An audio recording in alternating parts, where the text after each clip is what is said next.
mbokk yi njàqare ak tiis jeex na si suñu réew la solution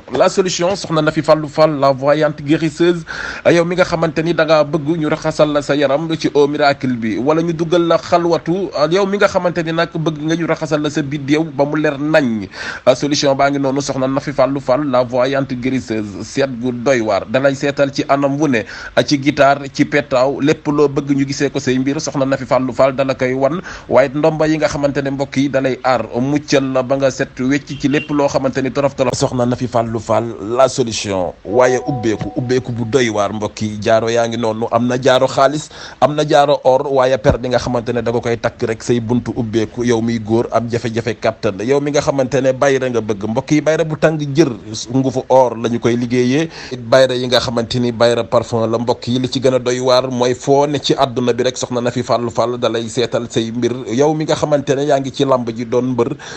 seet sil ki nga xamante ni moo di soxna Nafi Fallou Fall soxna Nafi Fallou Fall aka doy waar la voyante guérisseuse mbokk yi adresse baa ngi noonu cité Aline Sow. ak fu mu jógee d'accord ci je détiens à la disposition des autorités de la sécurité du Sénégal la déclaration de ce médecin militaire que eux ils connaissent parce que il est assermenté di wax loolu parce que balu fital dañ ko normaliser à travers le monde c'est le code ISO. boobu un spécialiste balistique te defe naa mon ami Momar Ndaw am na lu ma si jàng tuuti ci wàllu balistique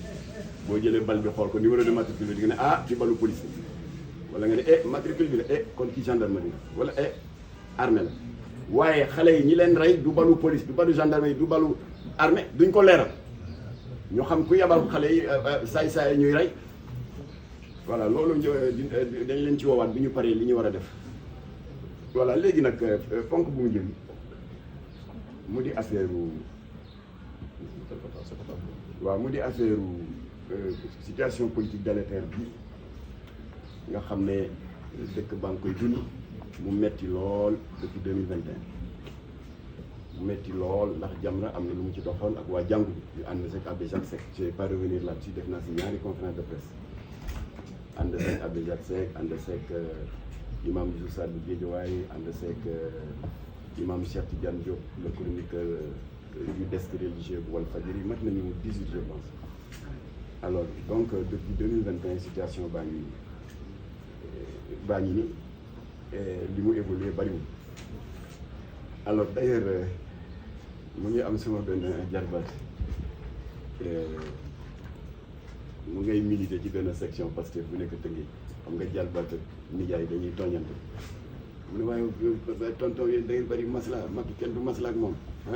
kii xamul masla xamul dialogue épreuve de force moo ko fi jëlee bàyyi yow daal vraiment ma ne ko waa yow ñaata yoon nga dem ci naaj bi fii ci place de l'Obélisque dox ba ñaq maq poussière ak saxaaru lacrymogène naan Macky Sall dictateur Macky Sall ñaata at nga ko def lan la jëriñ doo leen changer de stratégie xeex stratégie sur stratégie la ma ne ko yow bi nga xam ne dafa bokk ci benn daayira ndeysaan boo xam ne yonent bi la ñu day jël comme référence ma ne ko seen sang bu tedd bi bu réussir mission ci stratégie la ko teg benn exemple rek laa ci cité bi mu demee gàddaay jógee Makka jëm Médine toog fa 12 ans pas pour fuir waaye ci ndigalu borom bi la ko def pendant 12 ans suñu borom di ko dooleel zaahir ak baatin ba mu pare mu ne ko léegi dellu Makka nga yeggali sa mission parce que foog drapeau l'islam ñu samp ko fa boobu l'islam Makka jaahile yi ñoo fa nekkoon les Quraysh mécréants jaamukatu xërëm yi ñoo fa newoon Kaaba ga Alaaji bu Saaxo nee na xàmb la mooy xàmb yi sama maamu lébu yi amoon y avait 360 totems yu ñu fa daan jaamu l'islam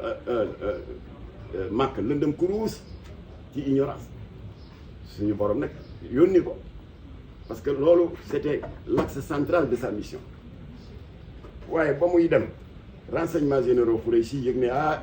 ki ñu fi dàqoon de il y a 12 ans bàbbeeku na ñëw de ànd ak gàngoor bu takku léegi kilifa Quraysh yi daal di yebal une délégation dirigée par jëmm ji ñuy wax Suhayb ibnu Amr ñu dem dogale ji yonent bi à 14 kilomètres à l'est de la Mecque ci yoon ba jëm Médine ñi di ko wax Oudeybiya daal di fa def ay barrières yonent bi ñëw ak gàngooram kii maa ko expliqué gosse bi pour wan ko exemple ne ko yow da nga bëgg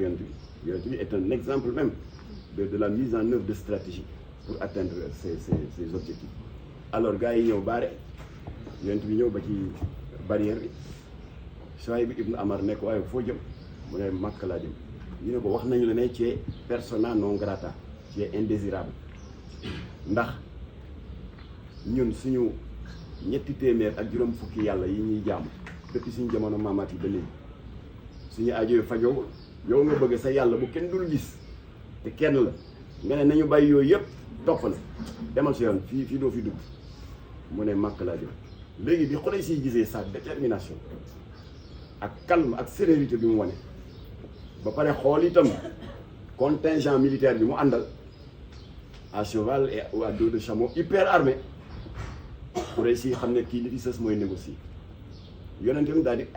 opté pour la négociation bu ko neexoon daal di def un passage en force amoon na capacité militairement mais deret ju bari day tuur te ba muy jógee Makka bàyyi na fa ay jarbaatam ay tantam ay nijaayam nangam mu ne danaa opté pour la négociation et le dialogue. Alors chef Quraysh yi ne ko waaw dinañ la bàyyi nga dugg mais à une condition nañu xaatim benn pacte moom la ñuy wax ne pacte de Oudeybiya bu am ay ponk mënuñu lim ponk yi waaye dama ciy jukki ñaar gars yi ne ko premièrement est-ce que bu ñu la bàyyee nga dugg a Makka ba ngay gàddaay il y a 12 ans mu am ñu ànd ak yow bàbbeeku jëm Médine dem ba ci digg ba trahir la daw delluwaat Makka est-ce que ñooñu boo leen gisee Makka doo def ay acte de représailles contre ñoom mu ne non man du ma def benn fayul ak ñoom. ñu ne point numéro 2 bi ngay gàddaay jógee Makka dem Médine bàyyi woon nga fi ay bien ay géttu bëy géttu gëléem ak nag ak ay propriété foncière te yooyu yëpp waa Makka jël nañ ko mbaa doo fi ñëw di réclamer quoi que ce soit mu ne du ma réclamer dara ñu topp ko ba pacte di jeex yonent bi accepté. Par stratégie mu des signature bi chef Quraysh yi signé sang bu tedd bi comme que c'est un illettré benn assistant am signé à sa place ñu daal di jël pacte bi delloo ko délégation Suhayb ibn Amr kooku xool ko ne waa mais yow yaa dëgër bopp yonent bi si masla mu ne ko lu xew mu ne ko yaa ñi signé Muhammad Rasulullah mooy ki yàlla yónni te ñun wax nañ la 1000 fois reconnaître ñu ne yàlla la yónni mu ne waa kon looy bëgg gars yi ne ko mën nga signé Mohamed ibn Abdallah ndax xam nañ ne Abdallah mooy sa wayjur mu ne waa d'accord jox leen ka jege mu ne ana fii Muhammad Rasulullah ne mu ne mu ngi mu ne ko baare ko waa ji baare ko mu ne ko remplacer ko par Mohamed ibn Abdallah ñu daal di ko remplacer par Mohamed ibn Abdallah ñu jël ko jox ko Quraysh yi gars yi xool ne voilà waa kay yëngati leen barrière yi aca jàllal mu daal di dugg lan la ko wàññi dara mu dugg a Makka là je résume Kaaba ga la jubal ànd ak Seydina Aliou parce que c'est sa première mission na bokkaale jeex Makka tey loolu la ko suñu borom wax te Makka Kaaba ga c'était le point central du bokkaale wax naa leen sànq ne tafsir Quran bu am solo bu Alaaji Ibou Sakho wax lim na 360 dieux ay totem ay xërëm yu fa ne yii dañ leen tabax ci ban yu am forme kanaara yii ñu móol leen ci përëm ay forme bëy et cetera famille bu nekk nag ak sa bos te nag bu ci nekk dafay refléter le niveau économique de telle famille ndax famille bu nekk da nga daan def bu dee famille baykat la balaa ngaa dem bay da ngay ñëw ca sa totem gardien xamba yi kaaba gi nee la da ngay tuur dugub ak soow ak nangam nga def ko daal di ñaan yàlla may la nawet bu barkeel bu dee da ngay may sa doom kazalika am na xërëm boo xam ne moom ngay jaamu def fa leen fay def say débat def noonu la Makka meloon ba pare nag chaque totem était lié à une famille te totem bi boo ko xoolee rek nga xam niveau économique bu famille boobu par exemple bu ñu xoolee benn totem kanaara ñu tabax ko ci ban waaw ku moom lii ñu ne ci des famille ngeen la ñu ne ñii day ay ndóol lañu ak mënuñu dara ñu daal di ne bon kéwal bële nag nga xam ne dañ ko coulé dans de l'or massif ku ko moom ñu ne njóobeen ñu la de ñu ne ñoom Imam Moustapha ñu ne yoo ñii ñoo yor alu réew mi ñii ñoom c'est le Yoruba de la Kaaba noonu la Makka ne woon yonent bi fa la jubal population yi def ndiiraan topp ko ñu naan fu mu jëm Kaaba ga ñu naan déedéet xanaa ñëwee ko kay fa la jëmu fa la jëm mu ñëw rek ànd ak sëñ na Aliou ne dagge dugg ci biir kilifa yëpp taxaw ne kii de deux choses l'une soit mu dee ci biir wala bu génnee dana dof. Alors ci gàttal yàlla yónni message Seydina Jibril alayhi salaam daal di wax yonent bi ne ko suñu borom ne daal lii yëpp dafa war a dégg mu ne ko lii yëpp naka laa koy détruire yow ma jumtuwaayu xeetu marto wala mu ne déedéet laaju ko kaan bii nga yor xam nga moom am na kaan bu mu yor d'ailleurs tradition boobu moo tax ba léegi ñoom Imam Moustapha bu ñuy xutba dañuy yor yat woowu la yonent bi daf ko daan yor alors mu ne ko lii ma lay sax moom ngay répété boo paree nga tufle ko ci kaan bi boo ko ci tufla nga jël xërëm yi yàlla yi benn par benn nga dóor toj leen réduire leen en poussière mu ne ko waa baax na bismillah mu téye kan bi Jibril di ko déy muy répété jaxal xaq wa zahaxal baatilu innal baatila kaanal zahuuqa mu ne ko acca waxal yeneen bi répété maanaam dëgg ñëw na jàpp fen motañe ko mu nax saay ndax fen loolu mooy destin tubaab ne la vérité est venue et le mal a disparu parce que le mal est destiné à disparaître mu ne ko tuflit mu tuflit tëf daal di ciblé benn ci xërëm yi rek dóor mu mel ni sondeel boo jël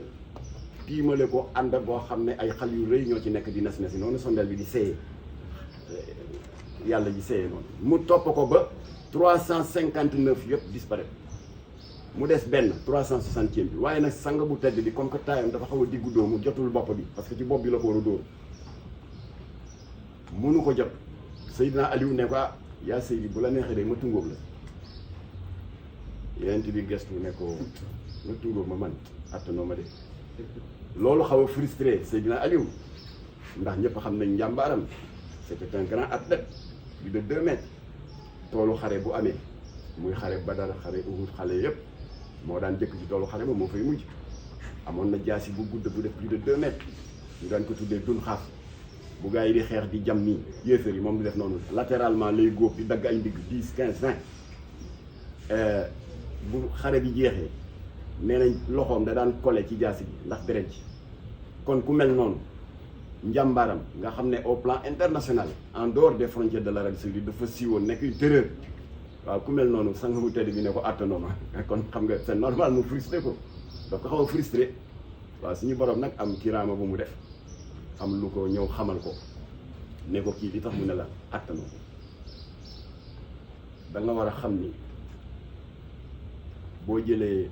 doole ak kàttanu fanweeri waxambaane mooy xale lu góor bu toll ci diggu jeunesse am 25 ans 30 ans ci dooleem mu ne boo faree seen doole nga tënk ko concentré ko mooy doolewu benn fasu naaru góor nga fa fanweeri fasu naaru góor tënk seen doole concentré ko mooy doole benn jinne doole fanweeri jinne mooy doolewu benn walliw fanweeri walliw mooy doolewu benn malaayika fanweeri malaayika mooy doolewu benn yonent fanweeri yonent nga tënk seen doole mooy doolewu seydil awalina wa seydil axirina xaatimu nabiyuna wa imaamul mursalin kon kii bu la ne attanoo ma attanoo ko sànq bu tedd bi daal di gis Aliou yent ni mu géné woo mu ne ko waaye man mën naa la tungóob Aliou était gêné xoolal sang bu day ni sang mu wax bu Seydina Mohamed nga ne yaa ngi yéeg ci kay ay mbaggam Aliou affaire bi gêné ko yent bi ne noonu yéegal su ma yéegee ma jàng jaxal xàqu bi jox la kaan bi nga dóor ko parce que bii rek moo ñu desee kaaba gi set sang bu tedd bi sëgg Aliou yéeg ci mbaggam yu tedd yooyu mu jël kaan bi jaxal xàqu wa zahaxal baatilu innal baatila kaana zahuuqa la vérité est venue et le mal a disparu parce que le mal est destiné à disparaître tëf mu jox ko Aliou dóor rek mu sey ba pare Aliou ne ko wàcce ma mu ne ko lu tax pourquoi cette précipitation mu ne ko ba ma yéegee ba nga ma tungoobee maa ngi seen àllu Jamaroon àllu Marokoon ak maanaam mu ngay xool les niveaux spirituels di déwee yépp mais na bu ma yàggoon ci kaw du baax kon nag léegi sa mission est accomplie concession moo ko may fekk buntu Kaaba gaa ngi fees del avec des curieux nee nañ kii soit bu génnee day dof wala bu génnee dee nee na ni ngeen ko yëgee yéen Sénégalais yi noonu laa yëgee ni am na benn groupe parlementaire Yewwi Wallu te PDS ëpp ci doole ñu yëkkati ay baaraam ñu fab baaraamu tuuma duut ko baaraam la plus haute juridiction ñu war a àtte élection yi muy conseil constitutionnel tuuma yu garaaw parce que ñoom nee nañ seen candidat di Karim Wade li tax ñu bloqué ko ay waxi double nationalité di tappale la parce que Karim dugaloon na demande am pour ñu dindi sa nationalité depuis 2018 waaw léegi bu fekkee administration française seen lenteur dem na ba tontu laa ñu génn ci mois de janvier loolu lu ci Karim mën mais toujours est-il que au moment où conseil constitutionnel jot na dossier booba bataaxal ba Gabriel Attal premier ministre jibal ci journal officiel français bi ne Karim dootul français fekk na xabaar boobu jib na fii ci Sénégal mais malgré ça ñun waa wàllu ñu jàpp suñu candidat faagaagal ko te il a renoncé à sa double nationalité te léegi dafa nekk loo xam ne c'est effectif alors ñoom ñu daal di pousser les accusations plus loin ñoom waa wàllu mais am nañ des preuves ne y a 2 magistrats du conseil constitutionnel qui ont été corrompus à coût de centaines de millions nee nañ kon nag ñoom looloo tax ni leen ko yoon maye ni leen ko règlement intérieur assemblée maye looloo tax na ñoom ñu demander la constitution d'une commission d'enquête parlementaire c'est le droit le plus absolu ñun ba ñu amee député assemblée nationale Latif demandé na fi la commission la mise sur pied d'une commission d'enquête parlementaire sur le lobby de narcotrafiquants qui ont des complices à l'intérieur di fi dugal cocaïne beeg héroïne bi donc ñu ne dañuy demander la constitution d'un groupe parlementaire d'une commission d'enquête président Macky Sall dans son discours daal di dolli ne ba waa groupe wàllu waxee loolu dañ ci teg ay waxtu yu ñëw beneen njombe jibati ndekete bii c'est l'inverse Karim dañ ko galgal ne ko da nga am double nationalité waaye mu am beneen candidat ou candidate Rose Waldini moom ci même situation boobu la ne ci double nationalité waaye moom jàll na waaw ñu ne nag naka la conseil constitutionnel galgale kii pour les mêmes motifs daal di bàyyi kii mu jàll pour les mêmes motifs sans compter tuuma yu grave d'accusation de corruption Macky Sall ne nee nag comme que noonu la mënumaa jël responsabilité bàyyi une haute juridiction bu mel ni conseil constitutionnel ak tuuma yu diis yi ñu gàll ci loosam ñooñu di àtte parce que ce qui est sûr mooy au soir du scrutin du 25 février 2020 ñooñu bu ñu joxee verdict mais werante amul ne ça va être contesté gars yi dañ ko ne yéen vous n'êtes pas crédible kon ki ngeen wax ne moo gagné élection yi gagnéwul dëkk bi dugg nag dans un enchaînement de crise et de violence alors Macky Sall nee na comme que ñooñu ñoo war a àtte élection yi te tuumaal nañu leen léegi man mënuma lu dul déglu assemblée ba xam commission d'enquête parlementaire ba fu mu mujj ak député yi seen bopp lan la ñu xam ci lii par conséquent neewul damay reporter de mu ne par conséquent convocation bi ma convoqué woon le corps électoral pour le 25 février xaatim naa benn décret bu abrogé boobu convocation wasalaam loolu daal loo parce que man duma APR duma Benno Bokk Yaakaar Macky Sall mënula muus ba waxam may ci yokk dara di rafetal wala di ci wàññi dara noonu la ko waxee ñun ñëpp a ko déggandoo nee na dama xaatim benn décret d'abrogation bu abrogé décret ba ko jiitu te fixé woon date élection yi pour le 25 abrogé naa kon dootul le 25 fa la yem daal di passer le relais à l'assemblée ñun ñëpp ñu riir suñu télé ak suñu smartphone ñi dem assemblée di déglu waaw assemblée lu mu wax ñoom dañu ne y a un débat houleux yéen ñëpp ko seetaan ba ay gendarme sax dugg fi ñoom dañu ne député yi le temps que ñuy leeral lii parce que garaaw na garaaw boo xam ne li tax mu garaaw mooy ñi war a àtte élection yi la concerné kon ñun jàppale ñu ne élection yi dañ ko repousse de 6 mois mu am beneen député bu def amendement defe naa Diop si la je ne sais pas mu ne 6 mois yi baaxul parce que dafay tomber le 24 et le 25 août te loolu période du màggal soit jour du màggal wala lendemain màggal rax ci dolli période du nawet la ñuy fekk te tout le monde sait que y a certaines régions du pays zone tempérée bu nawet jotee vraiment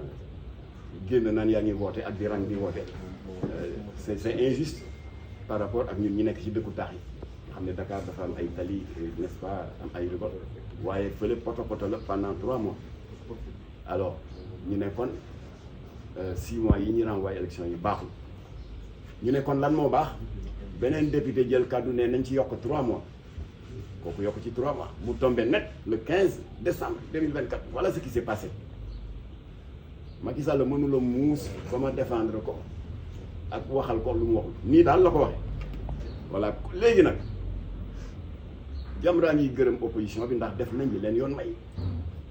mooy saisir nañu ay avocat yoon moo leen ko may ñi leen yoon maye woon ñu saisir le tribunal d'instance bu Ziguinchor Sabassy Faye jox leen dëgg ni leen yoon maye woon ñu saisir le tribunal de hors classe de grande instance de Dakar kooku jox leen dëgg noonu la ñuy saisir la haute juridiction pour contester le décret d'abrogation du président Macky Sall kooku c'est une démarche responsable boo xam ne Jamra nga koy rafetlu parce que ñoom dañuy jël ni leen yoon may waaye li Jamra di ñaan nag